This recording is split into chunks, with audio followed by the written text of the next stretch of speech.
talk to him.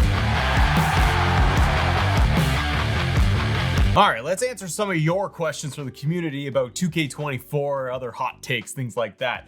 This coming in from J Chapman 200 says, hot take. Despite all the bugs and glitches in WWE 2K24, it's still the best 2K game to ever be released. The best 2K game ever to be released? I gotta say, like the bug, it's got a lot of good match types. Showcase is meh. Everyone's gonna have their own personal favorite when it comes to the 2K series. For me, like technically under the 2K name, 2K14 is probably one of my favorites because of the 30 years of WrestleMania.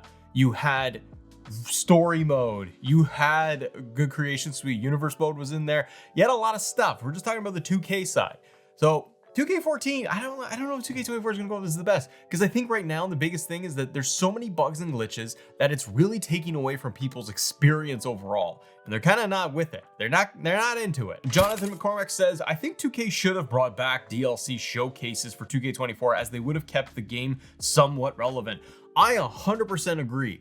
I love the old 2K showcases, like you get the WrestleMania matches and fantasy matches and things like that, where they would give you just like a little tiny bulk storyline to work with from something that happened in the past. Could you imagine if they were just gonna turn around and they were like, hey, we're gonna give you like 2 hours of the Bloodline story. Like you could give us Sammy versus Roman. You could give us the Bloodline stories, Jay versus Roman Reigns.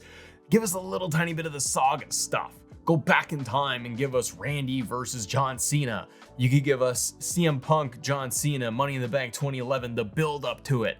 Like there's so much stuff they could do. And that is definitely a direction I wish, and a thing I wish they would bring back for future games, because like showcase mode, I'm tired of it. I'm bored of it. You've already done 40 years of WrestleMania and you gave us like whatever it was, 20 odd matches or something. You didn't give us a lot. I think there's still plenty they could pull from. They'll probably do an individual showcase mode once again, but I would love it if they're like, you know what, we're taking a break from showcase. We're going to put more resources into the other modes to make things better and more fun for players. And we're going to give you DLC that's going to be involving a lot of different showcase matches and storylines, mini stories. That'd be fun. Damu says, those of us that bought the 40 Years of WrestleMania edition, the $120 version, should be able to unlock up to 3 to 4 Persona cards at will. I kind of like that idea. You're spending so much money anyways, and they try to give you like a bunch of the bonuses and the WrestleMania edition content. It's in there, like WrestleMania 40 Arena. You did get a lot of bonus models to go in that edition. So on one hand, you did get bonuses, but on the other, I do think it's a very smart thing if you were like, here's basically credit to go. I mean, you're talking virtual currency at that point, like just getting bulk virtual currency credit. But if you did categorize it, like you're saying, of this is only for you to be able to unlock 3 Persona models of whatever you want. So then people could save it up and they could wait on, you know, downloading the Persona cards. They might get a really cool one day one. They might give you the actual version of the Rock final boss and be like, okay, I can use my credit towards that. That also gets people in the mode. It's a very good idea. Hot take from the Rat Gamer. If Brock Lesnar returns to WWE, 2K will make him DLC for 2K25. Yeah, they could do that. I wouldn't be too surprised, but no, I think they would just put him in the game still. It'd be interesting to see if where we are by like November or this fall, if 2K gets kind of the green light to put Brock back into the video game. They honestly should. It's just kind of silly at this point where every other element of Brock Lesnar is available, but we can't have him in the game. Mortal X5 says, one of the best DLCs ever. Yeah, with LMAO. So I assume sarcasm with the Pat McAfee pack is what you were implying. I don't like it. Stephen Hunt. I saw a cool new matchup that is an idea for 2K25 on the WWF Attitude game. I loved Attitude. Very complicated controls, but I absolutely loved it as a kid. For PS1, they have a match called Stable Match. The idea is a gauntlet style match, but with teams. So it's basically Survivor Series. When one member of a team is eliminated, then the next member comes out. Seeing as WWE has a lot of stables now, this would be cool. That would be really cool. That I forgot about that. That if you go back, if you never played it, if you were a youngin', if you were a youth, go and look at WWF Attitude and go look at the match list that you got in there. It did a ton in there. And the stable match, yes, you basically had a Survivor Series match that you could play. You eliminate a team, new team comes out, new members. It was fun. It was a lot of fun. WWF Attitude, it's very fun. The wave roll. 2K needs to take a longer wait between now and the next game just to fix everything and find a way to keep the game from dying halfway through the DLC release cycle. I kind of feel this way too. This year, for whatever reason, and I don't know what it is, and you guys comment below and tell me what you think. For me, I feel like the game has slowed down quicker than it did in the previous couple of years. In terms of people's enjoyment, engagement, wanting to play it, they just kind of got it. And it feels like a lot of people just are like, yeah, I moved on. And maybe it's because the DLCs weren't what people wanted. Maybe it's just a lack of like depth of content. I think when core modes like universe mode really lack a lot of change and nuance, it doesn't bring a lot of players back in. I like my GM mode. Probably between the two, like it works solid and I got like 0 issues with my GM, but it doesn't allow you to do a full season of WWE in terms of like a regular calendar and all the match types and everything unlocked. It doesn't have that yet. So it's still kind of limiting. Showcase mode, everyone finishes it in like the first 2 days and then they got nothing to do. So I think because universe mode specifically is so thin this year, it's usually the thing that keeps players coming back over and over again. And I think because it doesn't have anything that's really new and innovative, that a lot of people are just like, well, I could play a previous year's game or whatever. I'll come back when there's new content out. So I think, yes, and also the DLC gaps that we're seeing, and especially coming up, I think it's way too far. I think there's too much focus on Persona cards, too much focus on my faction, but that's the world we live in. Sports Fanatic says, what's your favorite thing about WWE 2K24 and what's your least favorite thing? My least favorite thing is the lack of changes to universe mode like we just talked about. I am sad that there isn't enough in there to do because universe mode is usually the thing that I will just go and spend hours in crafting my shows, making them the way I want to. But I've been so bored of it because it doesn't have anything new to it. Like 22, 23, 24, it's exactly the same with a little bit of a fresh coat of paint on it. There's really not much there and there's stability issues with it. So that's my least favorite thing. What's my most favorite thing? Probably the new match types. The newly added match types I thought was really great coming out of the gate because I kind of would have expected 2K to give us like one thing. And we actually got 4 match types. So I think that was really good for this year as kind of an anchor for the game to give you a lot of fun and changes. Like Gauntlet match is one of my favorite matches to play in any wrestling game because I just love elimination style, how long can you last, and you can tweak it a little bit based on the different versions they give you for having like just a defeat the streak kind of thing, slobber knocker match. You can do some different changes to the gauntlet match thing. So I do like that. Ambulance match and casket match are my least favorite out of the 4. Like special ref is special for everybody to have that back. But like the other 2, they feel too similar. And I'm like, okay, I play them once in a while, but I don't really go back to ambulance or casket. But gauntlet, yeah, I do like that we have 4 new matches. Curious to see in 25 what they will add in to kind of top that if they do. Darwolf says, do you think my GM will have an online mode so you can play with friends online on the next WWE game? Probably not. I think that this is something that people have been asking for like a couple of years now with my GM coming back. They're like, oh, you need to have be able to invite friends and do it online. I don't think it's there yet.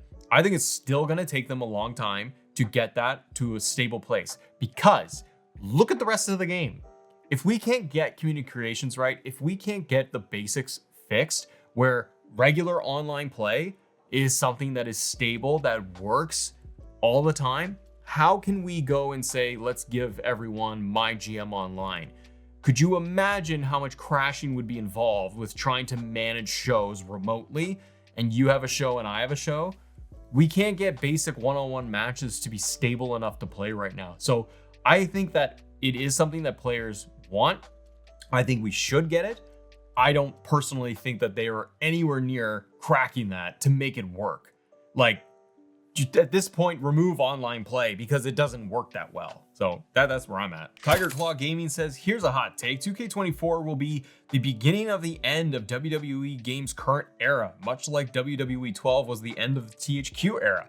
Many similarities between the games for me, and none of them good. It might be a little bit of the beginning and the end of the era, the current crop, because we didn't get 21, and then we've gotten 3 years of the current state, like what we are used to with this version of the game, the new camera angles, the new grappling system, like all these little additions, being able to select different announcers. I think that this is just kind of the building block, the template that they are working with, but 25 and beyond, they really need to do some different stuff. So if this is an end of an era and 2K25 does something drastically different that maybe they've been working on for a few years, I certainly hope so, because the series needs something. It needs a shot in the arm. If we get another year where 2K25 is carbon copy, where here's your showcase mode, here's the exact same universe, but we changed the color and the templates for it, and oh, we made whatever, the calendar a little bit easier or something. Like if they do minor details, my GM now gets up to 6-man matches, and oh, you can do like Money in the Bank maybe, but we still don't have a Royal Rumble or War Games and yada yada. My Rise is still another carbon copy and paste, same template, different story arc that you're doing. If it's a lot of rinse and repeat, I think that 2K has got to do something really, really different. I don't know if they will, because the game sells. I think there's too much emphasis on the card market and my factions and that whole world, and nothing else really gets a whole lot of attention. Sean K says, what's up, Matt? What's up, man? Do you think it would be awesome for 2K to put moving match cards in the game? And what's your take on the Pat McAfee Show Pack? In my opinion, it's the worst DLC ever. Moving match cards in the game. I don't know what that means. Moving match cards. Help me out. What's a moving match card? Like in universe mode, being able to move the match card? I don't know what that means. But for the 2K24, the DLC, the Pat McAfee Show Pack, I think it's the worst out of the last 3 years of 2K games. You got to go back to 2K20 when we got like Bump in the Night and the futuristic ones and all of that to really say, hey, was that better or worse? I mean, it might be 2K20 where you have the worst DLC, but this one is just, it's not what people want. I wanted Pat McAfee in the game. I got Pat McAfee in the game, but the rest of the characters mean nothing to me as a wrestling fan. And I think it only pleases WWE and Pat and his people, and then 2K enjoy the marketing and the cross promotion stuff that they get out of it. I think it's kind of like an inside, not an inside joke, but like it makes all those people happy that, hey, look at this collaboration we did, and look how fun it is that we got Pat and his friends in, and people will think it's super silly and fun to beat up these guys. No, they don't want it in the game, and they don't want to pay for that in the season pass, and they did. And like the DLC, when the season pass was first announced, the game was already about to come out. So like pre-ordering it, you didn't know what you were going to get if people pre-ordered and they felt cheated. So it's just not good. And it's just not what people want for a wrestling game. They want legends and NXT stars, and they want move packs, and they want arenas added in. They want more creation stuff added in. They want those WrestleMania stories, or just like the small story arcs that you could do, and bring those in as part of DLC and do something fun. And I think that when we get none of that, players, they backlash. And it hasn't even been working to download on PlayStation for the last day. So people that bought it haven't even been able to enjoy it, even if they were looking forward to it. So you just keep adding all of these issues, and then at the same time, we're not seeing the bug fixes and things being really addressed in depth that players have been voicing very, very loudly. And I think that's what just kind of adds to all of it, where we're kind of like, come on, man. Not to mention, the next DLC is late September, and then all the way in November. So it's a long, long wait, and it's not what players want. They don't want to see all this focus on my faction all the time. They want things fixed. They want to just enjoy the game that they bought. And a lot of them, when they get something like this DLC pack, they knew it was coming, and it confirmed for a lot of people, not everyone, that it is not what they wanted.